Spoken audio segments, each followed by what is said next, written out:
Thalathatu ayatin nazalat makrunatam bithalathin. Ada 3 ayat dalam Al-Quran jelas yang turun itu berbarengan dengan 3 ayat turun berbarengan dengan 3. Artinya gini, kalau tidak melaksanakan ini, tidak melaksanakan yang kedua. Tidak melaksanakan yang ini, tidak mendapatkan yang kedua. Begitu seterusnya. Ada 3 itu. La tuqbalu wahidatun minha bi ghairil ukhra. Tidak diterima salah satu dari 3 yang lain itu dengan tanpa yang lainnya. Ini yang pertama. Al-ula qauluhu ta'ala, yang pertama itu firman Allah Ta'ala, wa aqimus sholata wa atuz zakata. Faman shalla as-sholata wa lam yuaddi zakata la tuqbalu sholatu minhu. Yang pertama itu firman Allah, dirikanlah sholat dan laksanakanlah atau bayarlah zakat. Ulama mengatakan sholat itu memiliki saudara. Apa saudaranya sholat itu? Zakat. Karena apa? Karena Allah tidak menyebutkan dalam Al-Quran tentang perintah zakat kecuali tentang perintah sholat, kecuali Allah menyebutkan tentang perintah zakat. Makanya ulama mengatakan sholat itu saudaranya zakat. Setelah kita hubungan sama Allah berupa sholat, hubungan dengan manusia yang lain berupa zakat. Diam dulu, jangan rame. Diam dulu. Itu yang pertama itu. Wathani yang kedua. Qauluhu ta'ala, firman Allah Ta'ala, wa ati'ullaha wa ati'ur rasulah. Keterangannya, faman ato Allah Ta'ala wa lam yuti'ar rasulah la tuqbalu ita'atuhu lillah. Yang kedua, taatlah kepada Allah dan taatlah kepada Rasul. Siapa orang yang mengatakan taat kepada Allah tapi tidak taat kepada Rasul, maka ketaatannya la tuqbalu ita'atuhu, tidak akan diterima taatnya kepada lillah, kepada Allah. Itu. Nah, jadi kita tidak akan tahu Allah kecuali dari Nabi. Kita harus mengetahui Nabi. Kita tidak sezaman dengan Nabi melalui siapa? Para sahabat. Kita tidak sezaman dengan sahabat, para tabi'in. Tidak zaman tabi'in terus nyambung sampai guru-guru kita yang soleh, sampai kepada kita semuanya. Makanya kalau di firman Allah itu diambil globalnya, taatlah kepada Allah dan taatlah kepada Rasul. Artinya untuk taat kepada Rasul ini supaya mendapatkan ketaatan kepada Allah, ikuti jalurnya Rasul. Makanya kalau ada orang mengatakan dalil hukumnya cuma Al-Quran sama hadis, dari mana dia tahu hadis sedangkan dia tidak sezaman dengan Nabi? Jangan gunakan Sahih Bukhari, jangan gunakan Sahih Muslim, karena mereka itu bukan Nabi. Katanya Al-Quran sama hadis. Makanya nyambung, mau tidak mau. Orang yang ngomong Al-Quran sama hadis itu menandakan 2. Yang pertama, dia bukan Ahlus Sunnah wal Jamaah. Terus yang kedua, menunjukkan kebodohan diri. Kenapa? Dia tidak akan sampai kepada Rasul, apalagi sampai kepada Allah kecuali melalui paralel. Siapa paralelnya? Guru kita, tabi'in, sahabat, baru Rasul. Itu yang kedua. Wasalitsatu, yang ketiga, qauluhu ta'ala, firman Allah Ta'ala, anishkurli, terus wali walidaik, syukurlah engkau kepadaku, katanya Allah. Ucapkan kalimat alhamdulillah, ucapkan kalimat syukur kepada Allah, laksanakan sholat, dan sebagainya. Setelah itu apa? Wali walidaik, dan juga kepada kedua orang tuamu. Karena bagaimanapun kita, hebatnya kita, pinternya kita, kalau tidak dilahirkan tidak akan muncul. Perantara untuk kita dilahirkan di muka dunia ini, menjadi orang yang taat di muka dunia ini, perantaranya siapa? Orang tua kita. Makanya orang tua itu, maaf, semoga dijaga oleh Allah, kalaupun orang tuanya kafir orang tuanya ini, anak tetap wajib bakti kepada orang tua tadi itu. Asalkan bukan untuk maksiat. Kalau maksiat jangan. Itu.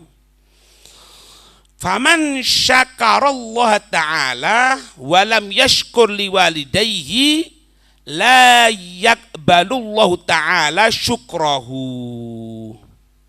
Siapa orang yang mengatakan syukur kepada Allah, subuh misalnya, pagi hari dia taat sama Allah, bangun sebelum subuh sholat 2 rakaat atau 3 rakaat witir, kemudian sholat subuh, baca Quran, zikir sampai waktu duha, sholat duha, tidak 2 rakaat lagi, 8 rakaat, sampai ke rumahnya ketemu orang tuanya marah-marah sama orang tuanya, tidak diterima sama Allah.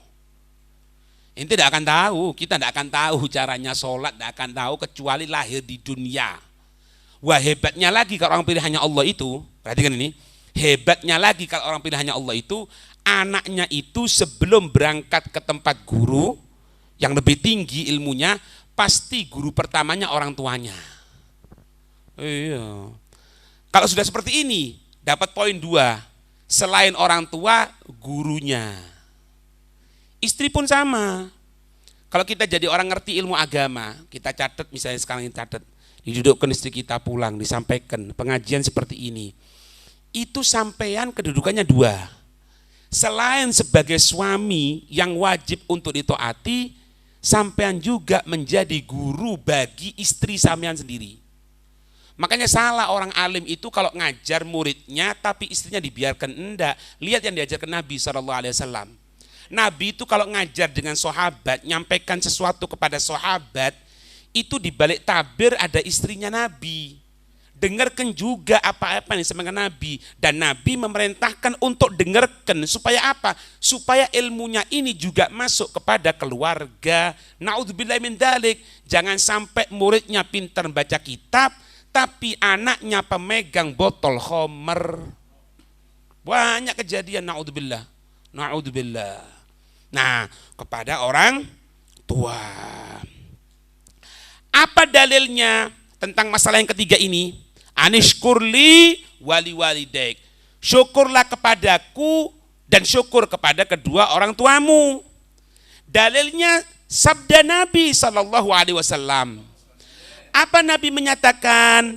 Man ardha li walidayhi. Siapa orang yang mencari ridho, yang membuat senang kepada kedua orang tuanya, faqad arda khaliqahu, berarti dia telah membuat senang, telah membuat bahagia penciptanya, yaitu Allah. Itu. Kebalikannya, na'udzubillah, wa man askhata walidayhi faqad askhata khaliqahu. Siapa orang yang membuat marah kedua orang tuanya, maka benar-benar dia telah membuat marah penciptanya, Allah Subhanahu wa ta'ala. Buat senang orang tua, buat bahagia. Ana berikan resep ya, ana berikan resep. Semenjak orang tua kita masih hidup di muka dunia ini, masih hidup, dan itu nikmat terbesar loh. Tidak akan tahu nikmat itu kecuali kalau orang tua sudah pergi. Lah pergi kayak nangis tok enggak. Masih hidup, itu nikmat yang diberikan oleh Allah Subhanahu wa ta'ala. semenjak orang tua masih hidup di muka dunia, jangan pernah menyatakan aku memiliki harta. Enggak. Hartaku semuanya milik orang tuaku. Ngerti? Maaf, jangan sampai kita lebih cinta kepada keluarga kita lebih cinta kepada istri kita lebih cinta kepada anak-anak kita, sehingga kecintaan itu mengalahkan kecintaan kita kepada orang tua. Yang sering terjadi ketika anak itu sudah menikah, justru orang tuanya dianggap sebagai pembantu, istrinya dibuat seperti ratu. Terbalik. Harusnya orang tua dijadikan sebagai ratu, orang tua sebagai raja, kita sebagai suami, istri kita sebagai pelayan mereka, berkah hidup. Paham? Habib, ana mau tanya sekarang, iya. Ana ini punya amalan, Habib. Tidak pernah telat pengajian. Kalau sholat sama fulan, Habib fulan, kiai fulan, ustadz fulan yang alim, ana selalu di belakangnya Habib, tidak pernah tinggal sama sekali. Dengarkan ya. Tahu Alqomah kan? Alqomah itu nyaris mati su'ul khotimah. Nyaris. Hampir. Tinggal sedikit aja. Tinggal sedikit. Tolong jangan main HP bentar ya. Taruh dulu. Ya. Nggak enak rek. Aku pas nyampe nyari HP jangan. Ayo podo-podo. Nanti aja biarkan. Nanti. Ayo perhatikan serius. Insya Allah berkah. Anak kalau pengajian gitu Pak, karena anak tidak akan lama. Anak ngetem waktu 25 menit tok, 20 menit. Anak setelah ngambil waktunya sampean ini, harus sampean keluar dari sini dapat ilmu. Itu anak ingin. Nanti bisa melalui YouTube, melalui ini. Ayo konsentrasi. Anak minta maaf, anak bukan mau keras-kerasan, bukan. Cuma agar waktunya sampean ini manfaat. Baik. Alqomah itu dikatakan dulunya tidak Nabi sholat kecuali di belakangnya. Nabi sholat di belakangnya. Nabi sholat di belakangnya. Tiap waktunya. Apa yang terjadi? Ketika kawin Alqomah menikah dengan seorang perempuan, dakwawo karo ibuke. Sampai ibunya berada di batas kota Madinah sendirian. Alqomah selama hidupnya ndak wawo siwa jadi wong Jawa. Ndak wawo karo ibuke, tukaran karo ibuke. Gara-gara apa? Belani istri. Jadi loh ya. Apa yang terjadi? Mau meninggal dunia, akan wafat, tidak bisa mengucapkan kalimat la ilaha illallah. Dibuat oleh Allah lidahnya kaku. Bingung. Kenapa kok seperti ini? Satu sahabat ngomong, Nabi, ini Alqomah ini selama hidupnya ndak wawo karo ibuke. Dipanggil dua sahabat jalil, dua sahabat besar, sahabat Umar dan sahabat Bilal. Datang ke rumah ibunya, sampaikan, ibunya mau datang ke sini atau enggak mau datang, aku Muhammad Rasulullah akan datang ke dia. Datang. Katanya ibunya, loh jangan, Nabi jangan datang ke sini. Biar aku yang datang. Datang ke sana. Dikatakan, Bu, ini anakmu akan meninggal. Tidak bisa mengucapkan la ilaha illallah. Ini kalau diteruskan bisa mati dalam keadaan su'ul khotimah. Katanya ibunya, aku sakit hati ya Rasul. Maafkan anakmu. Kalau enggak anakmu masuk neraka. Aku masih sakit hati ya Rasul. Alqomah kalau ngomong sama istrinya lembut, halus. Tapi kalau ngomong sama aku bentak-bentak. Kamu tidak mau maafkan? Enggak. Sahabat Bilal, ambil kayu bakar. Ambil kayu bakar. Kaget ibunya. Untuk apa ya Rasul? Sebelum Alqomah dibakar di neraka, aku bakar di dunia. Kalau kamu tidak memaafkan, masuk neraka daripada dibakar di api nerakanya Allah, dibakar di sini. Ini gertakannya Nabi sebetulnya. kelihatan seperti itu, timbul perasaan kasih sayang ibunya. Jangan ya Rasul, biar bagaimanapun Alqamah itu ada anakku ya Rasul. Aku mengandung dia 9 tahun, 9 bulan ya Rasul. Aku menyusui dia 2 tahun ya Rasul. Alqamah buah hatiku ya Rasul, aku maafkan sekarang. Perhatikan, ketika ibunya ngomong aku maafkan itu Alqamah, langsung Alqamah mengucapkan kalimat La ilaha illallah Muhammadur Rasulullah. Wafat Alqamah mengucapkan la ilaha illallah Muhammadur Rasulullah. Diurusi jenazahnya oleh Nabi. Sampai Nabi mengantar sendiri ke kuburannya.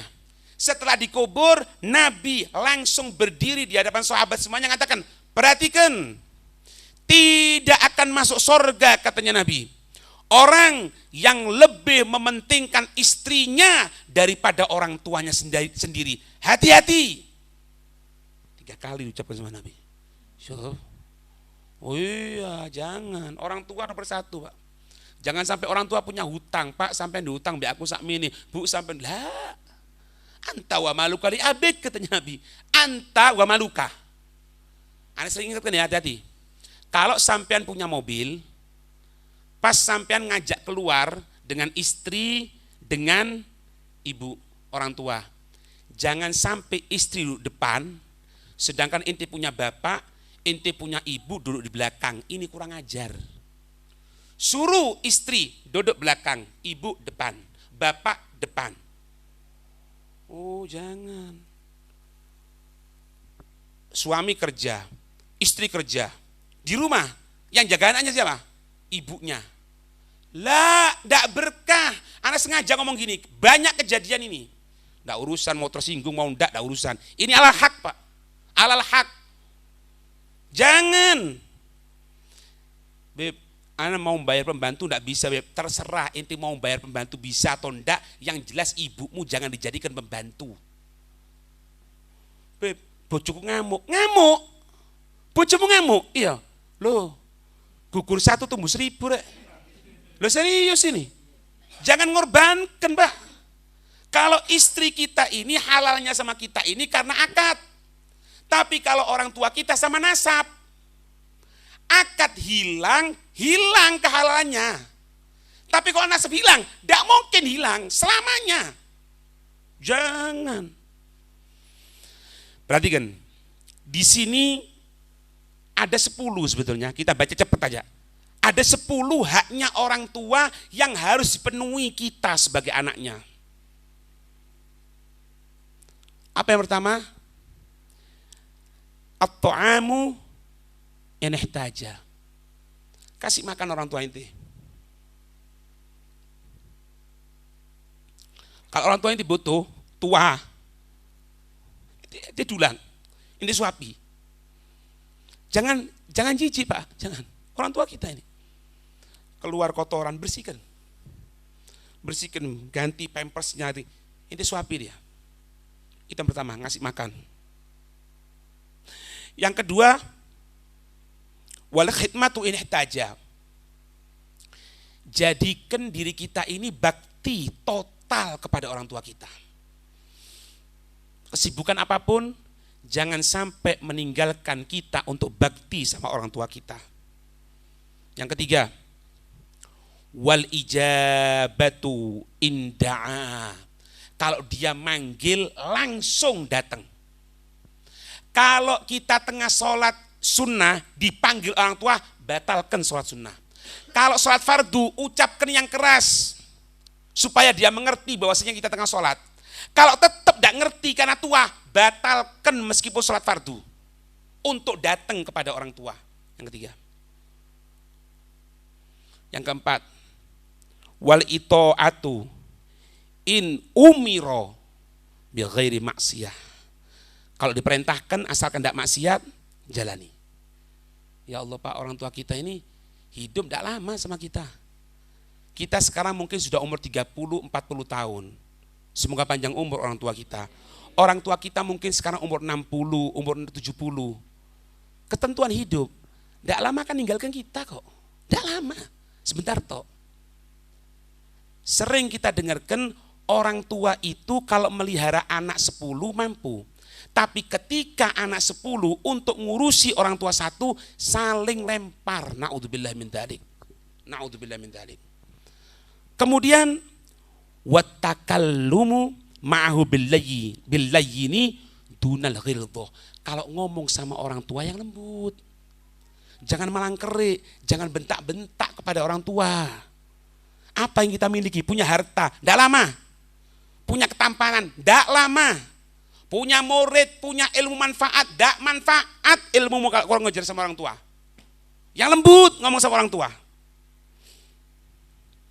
Wa in ihtaja ilal kiswa kasahu in qadara alaih. Kalau orang tua butuh pakaian, berikan pakaian, dahulukan orang tua. Jangan mendahulukan istri, anak, apalagi diri kita. Orang tua pertama kali. Berikan pakaian orang tua yang terbaik. Tadi kan? Wal masyu khalfahu. Kalau jalan, jangankan jejer sejajar, jangan. Apalagi di depan. Nggak. Kalau berjalan, wal masyu khalfahu. Kalau berjalan di belakang orang tua. Jangan engkau berani sejajar, apalagi saya belakang orang tua. Na'udzubillah min dzalik. Belakang. Hati-hati. Sayyidina Husain, Sayyidina Hasan itu tidak pernah makan bareng satu nampan dengan Siti Fatimah. Kalau sudah datang makanan diletakkan depannya, beliau tidak makan, ditunggu. Dikatakan, wahai anakku Hasan Husain, kenapa engkau tidak makan? Ibu makan dulu, ibu makan dulu. Selesai Sayyidina Fatimah makan, beliau ngangkat itu bukan belakang gini, diangkat mundur. Ditanya, kenapa engkau tidak pernah makan dengan ibumu Sayyidina Fatimah? Dikatakan, aku takut kalau makan bersama ibuku menginginkan satu lauk di sini, satu daging misalnya. Aku tidak tahu kalau ibuku ingin, aku ambil terlebih dahulu. Aku takut diriku terhitung sebagai anak yang durhaka kepada orang tua. Allahu Akbar. Wal irda'u lahu bima radhiya li nafsih. Mencari ridho dari orang tua sebagaimana kita mencari keinginan kesenangan untuk diri kita. Buat orang tua kita senang seperti kita ingin diri kita senang. Jangan tinggalkan orang tua. Letakkan di atas kepala kita orang tua. Maaf, jadikan diri kita sebagai keset, Pak, depan orang tua kita. Jangan dijadikan kau piala, sandal di bawah orang tua, diinjak orang tua. Terima, karena apa? Itu kemuliaan kita dunia akhirat. Kemudian wal ikrahu lahu bima yaqulu nafsih. Membuat jangan sampai orang tua itu sedih, susah, mangkel sebagaimana dirinya tidak mau sedih, susah, mangkel. Kemudian wa du'a lahu bil maghfirah kullama da'al nafsi. Setiap dia doakan untuk dirinya, orang tua pertama kali doakan supaya diampuni oleh Allah, supaya diberikan kemuliaan oleh Allah. Kalau masih hidup, supaya diberikan kesehatan, supaya diberikan panjang umur. Kalau sudah meninggal dunia, selalu doakan orang tua. Cerita terakhir, Pak. Ada suatu saat Nabi Allah Musa alaihissalam itu pernah minta sama Allah, ya Allah, aku ingin tahu siapa ya Allah temanku di sorga. Katanya Allah Subhanahu Wa Taala, temu di sorga, iya. Seorang pemuda yang dia jualan daging di pasar situ. Didatangi, Assalamualaikum, waalaikumsalam.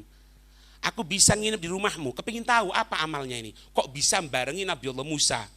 Katanya si pemuda, oh kamu Nabi Musa mau tinggal di rumahku, kemuliaan, ayo silakan.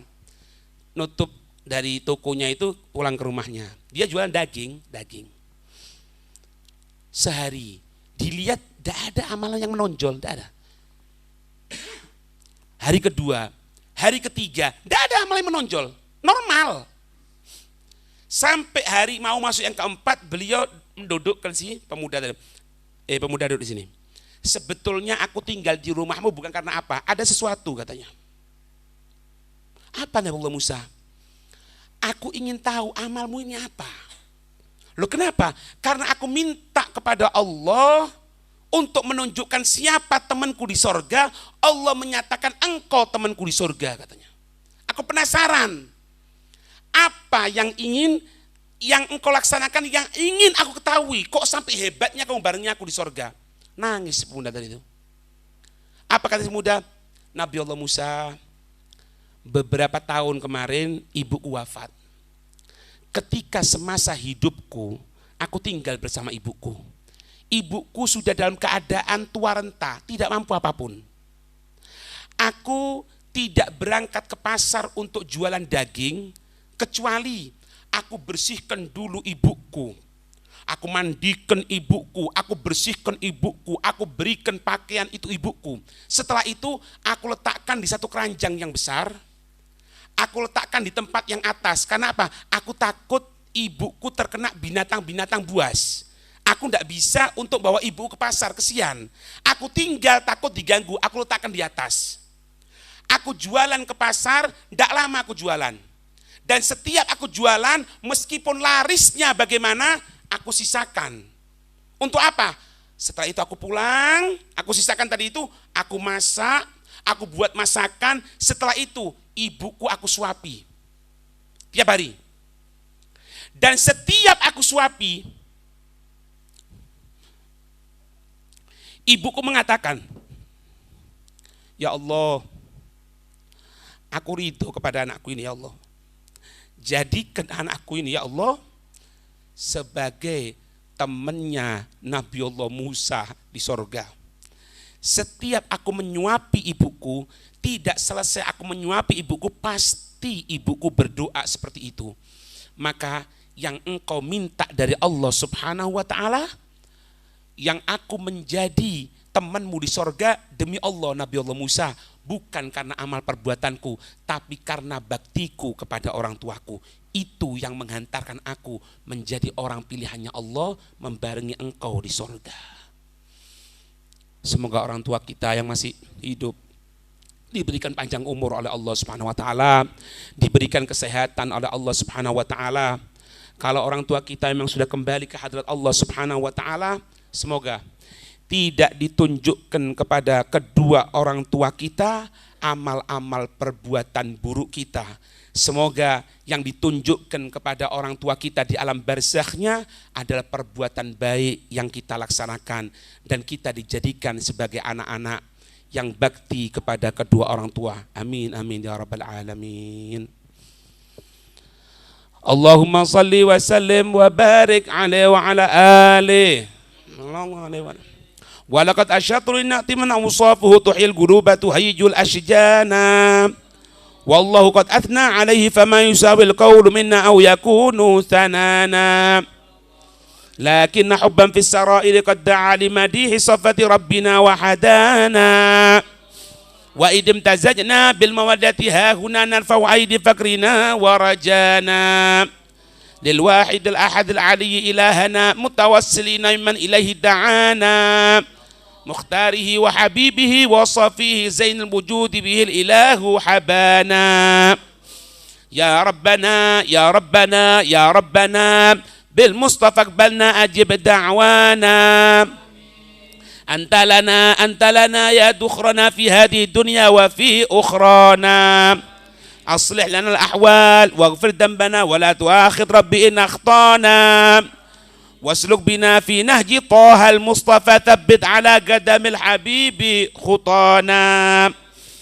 Arina bifadli minka tal'ata Ahmadin fi bahjatin ainur ridha tar'ana. Warbud bihi fi kulli halin hablana wa hibala man wadda wa man walana. Wal muhsinina wa man ajaba rida'ana wa dhabul huquqi wa taliban awsana. والحاضرين وساعيا في جمعنا ها نحن بين يديك أنت ترانا. ولقد رجوناك فحقق سؤلنا واسمع بفضلك يا سميع دعانا. وانصر بنا سنة طه في بقاع الأرض واجمع كل من عادانا. وانظر إلينا واسقنا كأس الهنا واشف وعافي عاجلا مرضانا. واقضي لنا الحاجة واحسن ختمنا عند الممات وأصلحا عقبانا.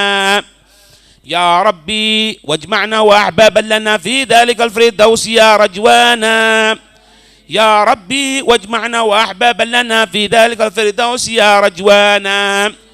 يا ربي واجمعنا وأحبابا لنا في ذلك الفردوس يا رجوانا. بالمصطفى صل عليه وآله ما حركت ريح الصبا أغصانا. سبحان ربك رب العزة عما يصفون وسلام على المرسلين والحمد لله رب العالمين. الصلاة والسلام عليك يا سيد المرسلين، الصلاة والسلام عليك يا خاتم النبيين، الصلاة والسلام عليك يا من أرسلك الله رحمة للعالمين. ورضي الله تعالى عن أصحاب سيدنا رسول الله أجمعين آمين. بسر الفاتحة.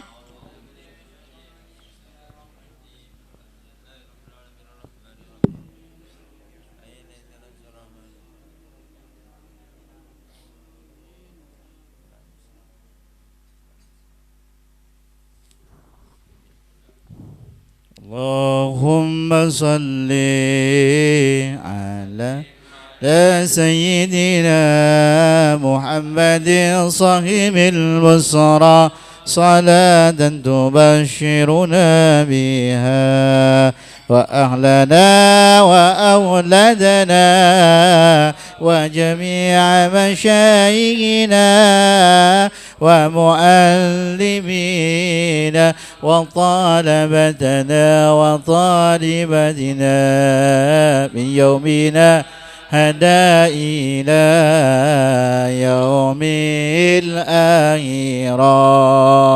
اللهم صل على سيدنا محمد صلاة تبشرنا بها وأهلنا وأولادنا وجميع ومؤلفنا وطالبتنا وطالبتنا من يومنا هدى إلى يوم الآخرة. اللهم صل على سيدنا محمد طب القلوب ودوائها وعافية الأبدان وشفائها ونور الأبصار وديائها وعلى آله وصحبه وسلم.